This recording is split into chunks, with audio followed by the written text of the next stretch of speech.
നമസ്കാരം. Raf talk ഫുട്ബോളിലേക്ക് എവർക്കും സ്വാഗതം. നാളെ ലേലം, മറ്റന്നാൾ കളി. നെയ്മറുടെ കാര്യത്തിൽ ഒട്ടും ശുഭാപ്തി വിശ്വാസമില്ല സാൻഡോസിന് എന്നാണ് ഇപ്പോൾ ബ്രസീലിയൻ മാധ്യമം UOL റിപ്പോർട്ട് ചെയ്യുന്നത്. റമോക്കെതിരെയുള്ള മത്സരം അത് ചൊവ്വാഴ്ചയാണ് നടക്കുന്നത്.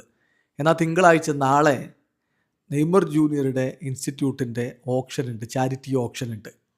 അപ്പോൾ ആ ഓപ്ഷനൊക്കെ കഴിഞ്ഞ് നെയ്മർ ജൂനിയർ മറ്റന്നാൾ നടക്കുന്ന Copa do Brazil round of 16 രണ്ടാം പാദ മത്സരം കളിക്കുന്ന കാര്യം സംശയത്തിലാണ് എന്നിപ്പോൾ UOL റിപ്പോർട്ട് ചെയ്യുന്നു. ഇന്നലെ നെയ്മറെക്കുറിച്ചുള്ള ചോദ്യത്തിന് കൂക്ക പറഞ്ഞ മറുപടി, അതിപ്പോൾ ഞാൻ ഉത്തരം പറയുന്നില്ല, അത് ബോർഡാണ് തീരുമാനിക്കേണ്ടത് എന്നാണ്. ബോർഡും നെയ്മറും കൂടി സംസാരിക്കട്ടെ, തീരുമാനിക്കട്ടെ എന്നാണ്. എന്നാൽ ഇപ്പോൾ UOL വളരെ കൃത്യമായിട്ട് റിപ്പോർട്ട് ചെയ്യുന്നു, ചാരിറ്റി ഓപ്ഷൻ നെയ്മർ ജൂനിയറെ റെമോ വേഴ്സസ് സാൻഡോസ് മത്സരത്തിൽ നിന്ന് അകറ്റാനുള്ള സാധ്യതയുണ്ട് എന്ന്. സാൻഡോസ് പെസിമിസ്റ്റിക് ആണ്, അവർക്കൊട്ടും ശുഭാപ്തി വിശ്വാസമില്ല. നെയ്മർ ജൂനിയർ കളിക്കുന്ന കാര്യത്തിൽ അവർക്ക് പ്രതീക്ഷയില്ല എന്നാണ് റിപ്പോർട്ട്.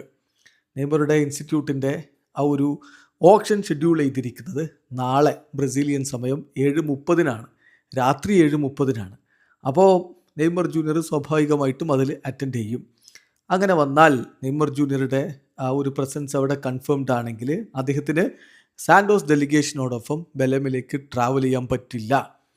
അപ്പോൾ സ്വാഭാവികമായിട്ടുള്ളൊരു ചോദ്യം എന്ന് പറഞ്ഞാൽ, ക്യാപ്റ്റൻ ഫ്ലൈറ്റിൽ ഉണ്ടാവില്ല, ഇല്ലാതെ സാൻഡോസ് കളിക്കാൻ വേണ്ടി പോകും. പിന്നെ ഒരേ ഒരു പോസിബിലിറ്റി എന്ന് പറഞ്ഞാൽ നെയ്മർ ജൂനിയർ ഓപ്ഷനൊക്കെ കഴിഞ്ഞിട്ട് അടുത്ത ദിവസം രാവിലെ പ്രൈവറ്റ് ജെറ്റിൽ ടീമിനോടൊപ്പം ജോയിൻ ചെയ്യുക എന്നുള്ളതാണ്.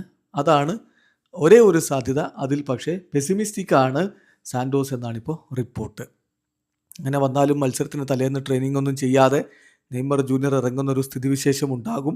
ഏതായാലും നെയ്മർ കളിക്കാതിരുന്നാൽ അത് വലിയ രൂപത്തിലുള്ള വിവാദം ഉണ്ടാവാനുള്ള സാധ്യത മുൻകൂട്ടി ബ്രസീലിയൻ ഫുട്ബോൾ നിരീക്ഷകർ കാണുന്നുണ്ട്. ടീമിൻ്റെ ഒരു പ്രധാനപ്പെട്ട മത്സരം ഇങ്ങനെ ഒരു ഓപ്ഷനുമായി ബന്ധപ്പെട്ട് നെയ്മർ മിസ് ചെയ്യുകയാണെങ്കിൽ അത് അടുത്ത ഒരു വലിയ വിമർശനത്തിന് വഴിവെക്കും. വീഡിയോ അവസാനിക്കുന്ന ഫുട്ബോൾ ലോകത്ത് കൂടുതൽ വിശേഷങ്ങളുമായി റാഫ് ടോക്സ് എത്താം.